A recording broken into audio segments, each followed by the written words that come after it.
Fox News alert now. U.S. forces strike a weapons facility over in Syria. This comes just hours after the Iranian-backed militants launched their 42nd U.S. base attack on their 42nd U.S. base in since October 17th. Look at all those hits on that map. Our next guest says American troops are sitting ducks overseas while Biden is in office and vows not to make the same mistake. Fresh off the GOP debate just hours ago, Florida Governor Ron DeSantis joins us now. Governor, I don't know if you have a monitor there, but 40 plus attacks since the 17th of October. You've been in Iraq. I'm not sure if you've been into Syria, but 900 guys there, 2,500 in Iraq, and you can't hit back? No one's watching your back? I mean, what is that like? Well, yeah, right. I mean, I did see the map, and you have places like Al-Assad Air Base and some of these other places that, we were involved in, and for sure. And so to see that. So here, when we have American troops in harm's way, we do not let hostile enemies take pot shots at us without an appropriate response. And Joe Biden is basically allowing the Iranians to attack our troops, and his responses are underwhelming, so it's just inviting more attacks. And so just from a normal perspective now, I would also say this. What is their mission there? Biden hasn't really articulated what their mission there is, presumably some type of counterterrorism mission, but I would note we have terrorists coming in across our southern border. He's not doing anything about to stop that. And we know, unfortunately, that that's the truth. So I think we get into trouble if we're putting our troops in places where we don't have a clear mission or a clear objective. Iraq's government at this point, yes, there's a Sunni-Shia conflict, but it's like, okay, their Shia government is aligned with Iran. They're hostile to the United States, and we have our troops in there to potentially prop that government up. So it's really an odd situation, but clearly I think he's inviting more attacks on our troops. He does. He says, I don't want to start World War III, so he's being measured, but it seems as though when you hit an empty weapons depot, it almost looks like weakness. Yesterday, President Trump went after you while you were working on the debate stage. He was working on the stump. Here's him. He's going after you on this. And unlike Ron DeSanctimonious, I will always protect Social Security and Medicare. He did not protect it. He wanted to do bad things to it for our great senior citizens. Everyone says, oh, he did so well. He did well because I endorsed him.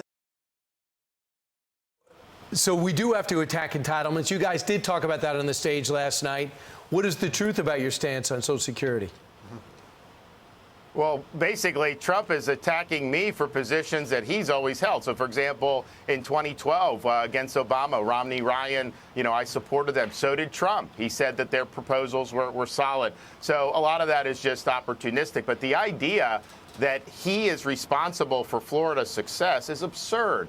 And when he says he endorses, and somehow that means, if his endorsement was so important, why have Republicans been losing so many of these races where he's endorsed? We have fewer governors than when he got elected president, fewer U.S. senators, fewer U.S. House members. And here in Florida, a lot of what we did to really put the state and separate our state from many other states during COVID, we were done where people in his administration were attacking me. Tony Fauci attacking me for having kids in school, for having restaurants and the gyms and all that open, and that really helped the state take off. So I'm not sure, what he's saying about any of that. But look, he had a chance to show up, and he had a chance to make his case. He's choosing not to do that. I do think in these early states, these voters are starting to key in, and I do think it's going to hurt him. I think you saw some of these focus groups that said he should show up to debate. We've got Americans being held hostage right now by Hamas. I mean, the stakes are high.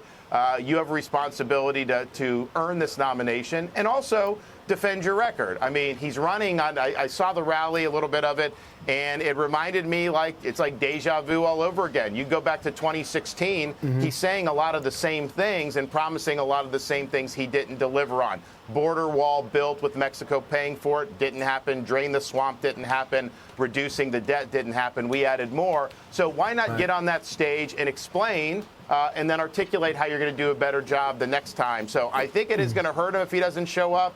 I'm going to show up. I'm going to be at the debates. I'm going to be on the ground in the early states, and we're going to earn it. And right now, Governor, you had your three debates, presidential debates. There was only 5 people on the stage. You all had just about the same amount of time. How did you feel out there compared to the other times? And how did you feel about the personal attacks and Vivek, who's coming on next hour, when he brought up Nikki Haley's daughter? Well, I think the kids are out of bounds. I didn't think that was an appropriate thing to do. It's not something that I do. And I have a 6'5" and a 3-year-old, and they're out of bounds. I mean, this is not something they've asked to be involved in. So I keep the kids out of it for sure. Well, look, I think 2 things, Brian. One, I spoke directly to the American people about the issues facing the country. Wasn't worried about debating the moderators. Really wasn't even worried about debating the other candidates as much as articulating my vision directly about how I'll fight for people, how we'll win these big fights, and how we'll lead the country to an American revival. But then the other thing is of all about up there, I have a record of actually doing things. I mean, even on the Hamas-Israel, I was able to say Biden abandoned Americans. He wasn't helping evacuate in the aftermath of the attack by Hamas. So I sent planes, and we rescued 700-plus Americans, mostly Floridians, a lot of children. Some of them may have ended up becoming hostage. And we're talking about the threat of the Chinese Communist Party.